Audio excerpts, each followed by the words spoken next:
વિદ્યાર્થી મિત્રો, આજે આપણે આધુનિક આવર્ત કોષ્ટક વિશે જોવાનું છે. તો એમાં જોઈએ કે ધાતુઓ, અર્ધધાતુઓ અને અધાતુઓ વિશે આપણે ગુણધર્મ, ભૌતિક અને રાસાયણિક ગુણધર્મો વિશે આગળના ધોરણોમાં ભણીને આવ્યા છીએ. તો જોઈએ કે આ આવર્ત કોષ્ટકમાં 1 થી 18 જે છે એ સમૂહ છે, જ્યારે 1 થી 7 જે છે એ આવર્ત આપણને આપેલા છે. તે જ રીતે જે આપણને પીળા કલરથી દર્શાવે છે આવર્ત કોષ્ટકમાં હાઇડ્રોજન છે, કાર્બન છે, નાઇટ્રોજન, ઓક્સિજન, એ બધા જ તત્વો અધાતુ તત્વો છે. જ્યારે લીલા રંગથી આપણને જે પણ તત્વો દર્શાવેલા છે એ દરેક તત્વ ધાતુ તત્વો છે.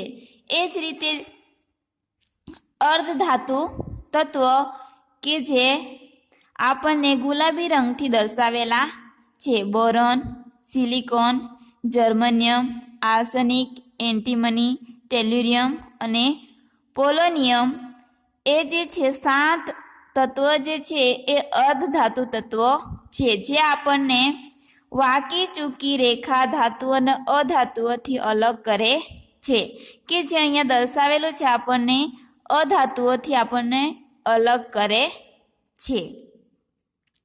તો વિદ્યાર્થી મિત્ર, આ જે છે એ સમૂહમાં કઈ રીતે ગોઠવણી થયેલી છે? તો હાઇડ્રોજન છે એમાં ફક્ત એક જ ઇલેક્ટ્રોન હોય છે. તે જ રીતે હિલિયમ પાસે 2 ઇલેક્ટ્રોન હોય છે. તો હાઇડ્રોજનનો પરમાણુ ક્રમાંક છે 1, તે જ રીતે હિલિયમનો પરમાણુ ક્રમાંક છે 2. એ રીતે બીજી આવર્તમાં જોઈએ તો સમૂહ 1માં બીજી આવર્તમાં લિથિયમ આપેલું છે, એનો પરમાણુ ક્રમાંક 3 છે, એટલે કે લિથિયમ પાસે 3 ઇલેક્ટ્રોન રહેલા હોય છે. એ જ રીતે બોરેલિયમ કે જેમાં પરમાણુ ક્રમાંક છે 4 અને એની પાસે ઇલેક્ટ્રોનની સંખ્યા પણ 4 હોય છે. એ જ રીતે બોરોન કે આવર્તમાં જેમ આપણે ડાબી બાજુથી જમણી બાજુ તરફ જઈએ તેમ પરમાણુ ક્રમાંકનો ક્રમ જે છે એ વધતો જતો હોય છે, અને ઉપરથી નીચે તરફ જોઈએ તેમાં પણ ફેરફાર થતો હોય છે. તો વિદ્યાર્થી મિત્રો, એનો આપણે થોડો અભ્યાસ કરીશું. તો વિદ્યાર્થી મિત્રો, આપણે જે આધુનિક આવર્ત કોષ્ટકમાં મેન્ડેલિફની 3 મર્યાદાઓ હતી એ મર્યાદામાં સુધારો કરવામાં આવ્યો, અને આધુનિક આવર્ત કોષ્ટકમાં તત્વોનું સ્થાન કઈ બાબત પર આધારિત છે તે પણ આપણને જોવા મળ્યું. તો આપણે આધુનિક આવર્ત કોષ્ટકમાં તત્વનું સ્થાન કે તત્વોને કઈ રીતે ગોઠવવામાં આવ્યા છે એ જોઈએ. આધુનિક આવર્ત કોષ્ટકમાં 18 ઊભા સ્તંભ કે જેને સમૂહ કહેવામાં આવે છે. એ જ રીતે 7 આડી હરોળ કે જેને આવર્ત કહેવામાં આવે છે. અહીંયા આપણને પ્રવૃત્તિ આપેલી છે 5.4 કે આધુનિક આવર્ત કોષ્ટકમાં સમૂહ 1 જુઓ અને તેમાં રહેલા તત્વોના નામ આપો. કે સમૂહ 1માં hydrogen, lithium, sodium, potassium, rubidium, caesium અને ફ્રાન્સિયમ જેવા તત્વોનો સમાવેશ થાય છે. અને સમૂહ 1માં પ્રથમ 3 તત્વોની ઇલેક્ટ્રોન રચના લખો. કે હાઇડ્રોજન છે એનામાં ફક્ત 1 ઇલેક્ટ્રોન હોય છે. તે જ રીતે લિથિયમમાં 2 અને 1. એ જ રીતે સોડિયમનો પરમાણુ ક્રમાંક છે 11, તો 2, 8 અને 1. એ રીતે આપણે એની ઇલેક્ટ્રોન રચના લખી શકીએ છીએ. અને વિદ્યાર્થી મિત્ર, આપણે ધોરણ 9માં પરમાણુ અને અણુઓ વિશેના ચેપ્ટરમાં કે તત્વોમાં ઇલેક્ટ્રોન રચનાની ગોઠવણી કઈ રીતે થાય છે અને એમાં ધનાયન અને ઋણાયનનું કેવી રીતે અણુસૂત્ર બને છે એના વિશેની પણ આપણે માહિતી જોઈ ગયા છીએ. તો તેમની ઇલેક્ટ્રોનની રચનામાં તમને શું સમાનતા જોવા મળે છે? કે આ જે તત્વ છે એમાં બાહ્યતમ કક્ષામાં આપણને એક ઇલેક્ટ્રોન રહેલો જોવા મળે છે કે એ અષ્ટક રચના પૂર્ણ કરવા માટે 2, 8, 8, 18, 18 અને 32, 32 એવી ઇલેક્ટ્રોનની રચના ધરાવે છે કે એ નિષ્ક્રિય વાયુ બનવા માટે આ પ્રકારની અષ્ટક રચના ધરાવે છે. તો આ અષ્ટક રચના પૂર્ણ કરવા માટે હાઇડ્રોજનને બીજા એક ઇલેક્ટ્રોનની જરૂર પડે, એટલે બાહ્યતમ કક્ષામાં એક ઇલેક્ટ્રોન રહેલો હોય છે. એટલા માટે એ એક ઇલેક્ટ્રોનને ગુમાવી દે છે. એટલા માટે સોડિયમ પ્લસ લિથિયમ પ્લસ જેવું આપણને આયનીય જોવા મળે છે. આ જે છે એ ધન આયનો જેવી રચના પ્રાપ્ત કરે છે. આ ત્રણેય તત્વોમાં કેટલા સંયોજકતા ઇલેક્ટ્રોન હાજર હોય છે? તેમાં ફક્ત એક સંયોજકતા ઇલેક્ટ્રોન હાજર રહેલો હોય છે. તે જ રીતે આપણે જોઈએ કે આ તમામ તત્વો સંયોજકતા ઇલેક્ટ્રોનની સમાન સંખ્યા ધરાવે છે. તેવી જ રીતે તમે જોશો કે કોઈ એક જ સમૂહમાં રહેલા તત્વોના સંયોજકતા ઇલેક્ટ્રોનની સંખ્યા સમાન હોય છે. કે આપણે બીજો સમૂહ લઈએ તો એમાં ધારો કે આપણે 17મો સમૂહ લઈએ તો 17મા સમૂહમાં ફ્લોરિન, ક્લોરિન, બ્રોમિન જેવા તત્વો રહેલા છે. તો ફ્લોરિનનો પરમાણુ ક્રમાંક છે 9, ક્લોરિનનો છે 17 અને બ્રોમિનનો છે 35. તો વિદ્યાર્થી મિત્રો, આ તત્વનો ઇલેક્ટ્રોન રચના કે ફ્લોરિનનો પરમાણુ ક્રમાંક છે 9, તો પ્રથમ કક્ષામાં 2, બીજી કક્ષામાં 9 માંથી 2 ઇલેક્ટ્રોન તો મુકાઈ ગયા એટલે આવશે 7. એ જ રીતે 2, 8, 7. એ જ રીતે બ્રોમિનમાં 2, 8, 18 અને 7. એટલે કે 17મા સમૂહમાં પણ બાહ્યતમ કક્ષામાં 7 ઇલેક્ટ્રોન, ફ્લોરિનમાં એ જ રીતે ક્લોરિનમાં બાહ્યતમ કક્ષામાં અને બ્રોમિનમાં આ રીતના બાહ્યતમ કક્ષામાં 7 ઇલેક્ટ્રોન રહી જતા હોય છે. એટલે કે ઇલેક્ટ્રોનની સંખ્યા જે છે એ સમાનતા ધરાવે છે. ફ્લોરિન અને ક્લોરિનની બાહ્યતમ કક્ષામાં કેટલા ઇલેક્ટ્રોન છે? તો 7. તેથી આપણે કહી શકીએ કે આધુનિક આવર્ત કોષ્ટકમાં રહેલા સમૂહ બાહ્યતમ કક્ષાની સમાન ઇલેક્ટ્રોન રચના દર્શાવે છે. જ્યારે બીજી તરફ જો આપણે સમૂહમાં ઉપરથી નીચે તરફ જઈએ તો કક્ષાની સંખ્યા વધતી જાય છે. એટલે કે અહીંયા કેન્દ્ર છે, ધારો કે કેન્દ્ર છે, આ કેન્દ્રની ફરતે પ્રથમ કક્ષા, બીજી કક્ષા, કે એલ એમ આ રીતની જે કક્ષાઓ બને છે એમાં પ્રથમમાં 2 ઇલેક્ટ્રોન, બીજામાં 8, 8 કે 18, 32 એ રીતે જેમ ઇલેક્ટ્રોનની સંખ્યા વધતી જાય એમ કક્ષાની સંખ્યા પણ વધતી જતી હોય છે. જો હાઇડ્રોજનના સ્થાનની વાત આવે ત્યારે અનિશ્ચિતતા ઉદ્ભવે છે, કારણ કે તેમાં પ્રથમ સમૂહ 1 અથવા 17મા સમૂહમાં એને રાખી શકાય, કારણ કે એમાં ફક્ત એક જ ઇલેક્ટ્રોન હોય છે અને એ બાહ્યતમ કક્ષામાં 1 ઇલેક્ટ્રોન હોય છે હાઇડ્રોજનમાં. એ જ રીતે આપણે જોઈએ કે બીજા આવર્તના આ તત્વ સમાન સંખ્યામાં સંયોજકતા ઇલેક્ટ્રોન ધરાવતા નથી, પરંતુ તેઓ સમાન સંખ્યામાં કક્ષાઓ ધરાવે છે.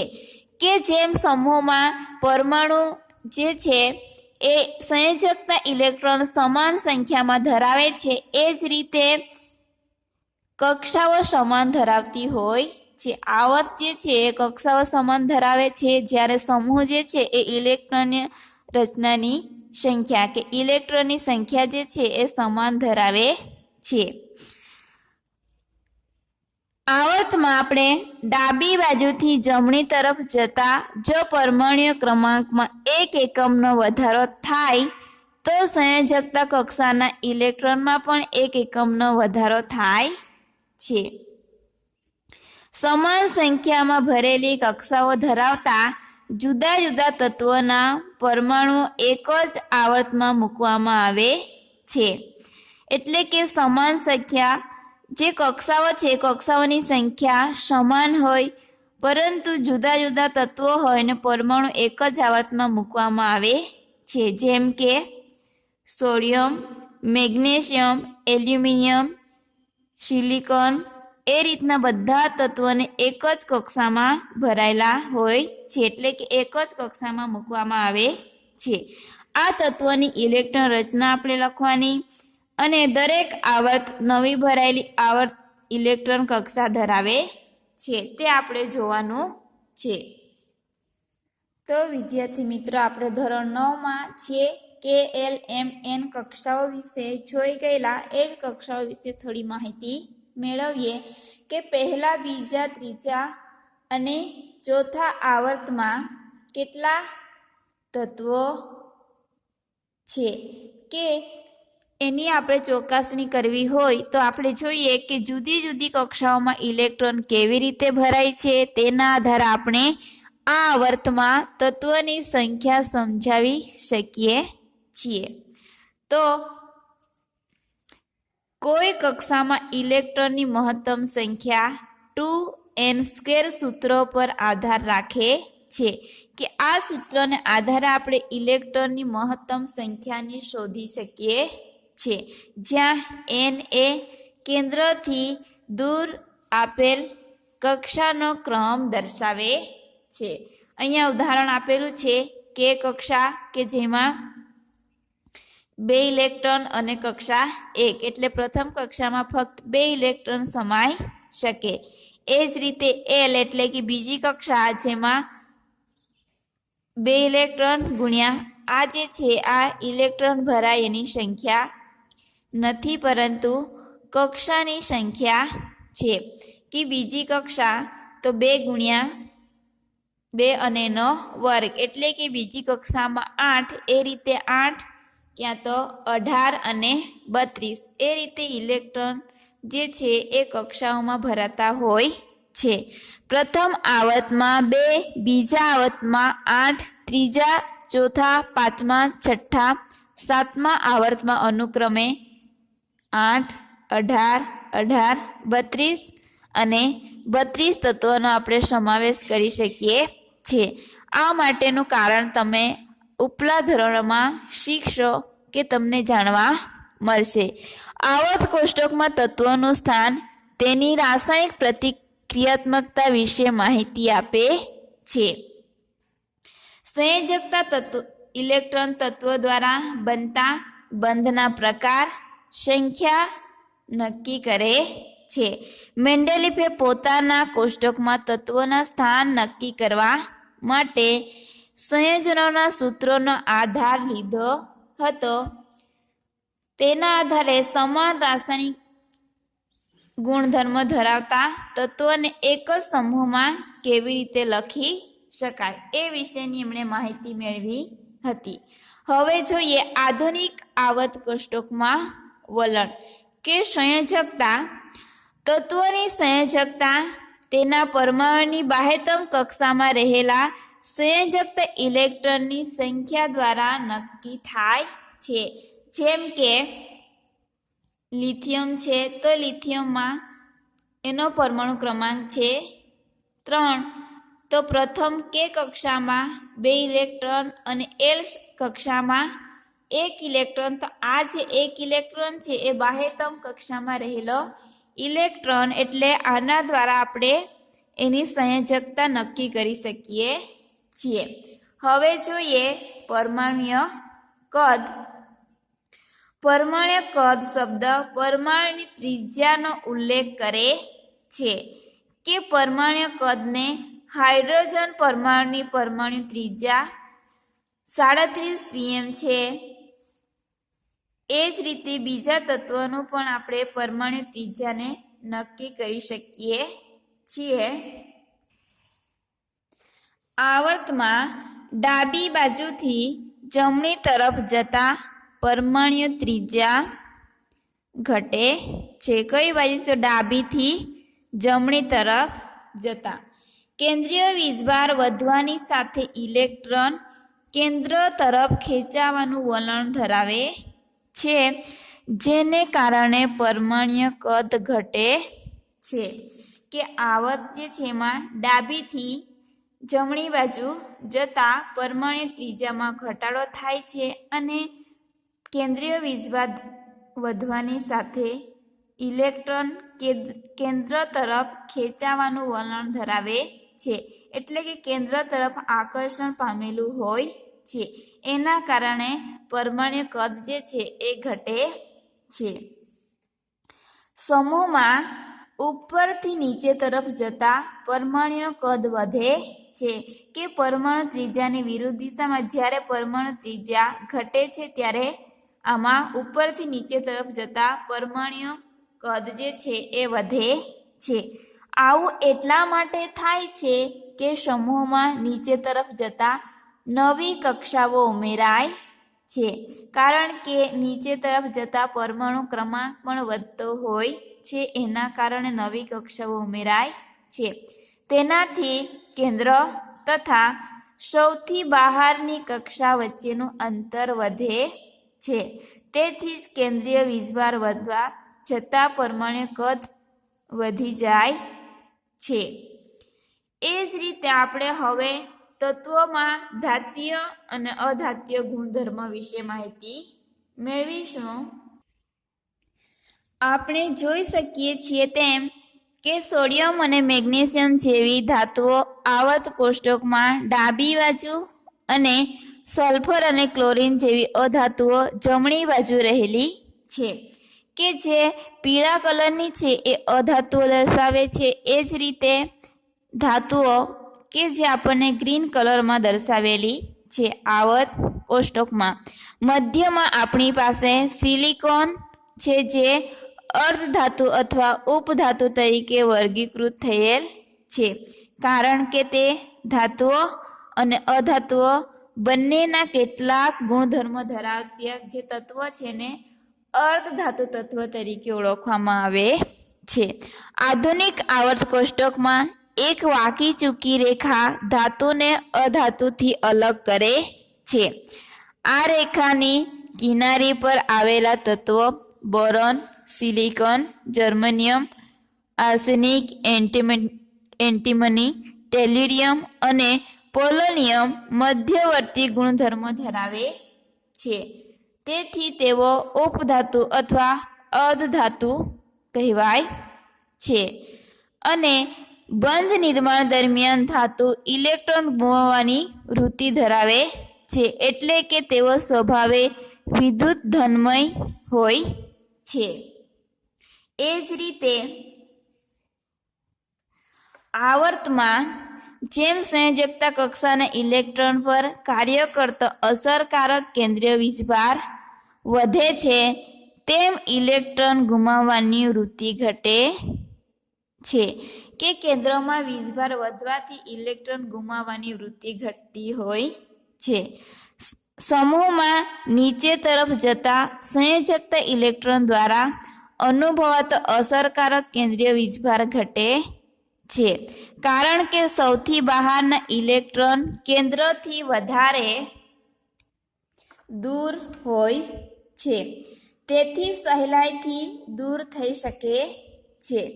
ઘાતીય લક્ષણો આવર્તમાં ડાબી બાજુથી જમણી બાજુ તરફ જતા ઘટે છે અને સમૂહમાં નીચે તરફ જતા વધે છે. બીજી બાજુ અધાતુઓ વિદ્યુત ઋણમય હોય છે, તે ઇલેક્ટ્રોન મેળવીને બંધ બનાવવાની વૃત્તિ ધરાવે છે.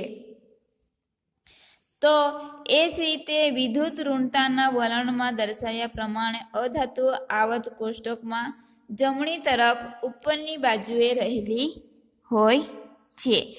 આ વલણ આપણને તત્વ દ્વારા બનતા ઓક્સાઇડના સ્વભાવ વિશે અનુમાન કરવા માટે પણ મદદરૂપ થાય છે.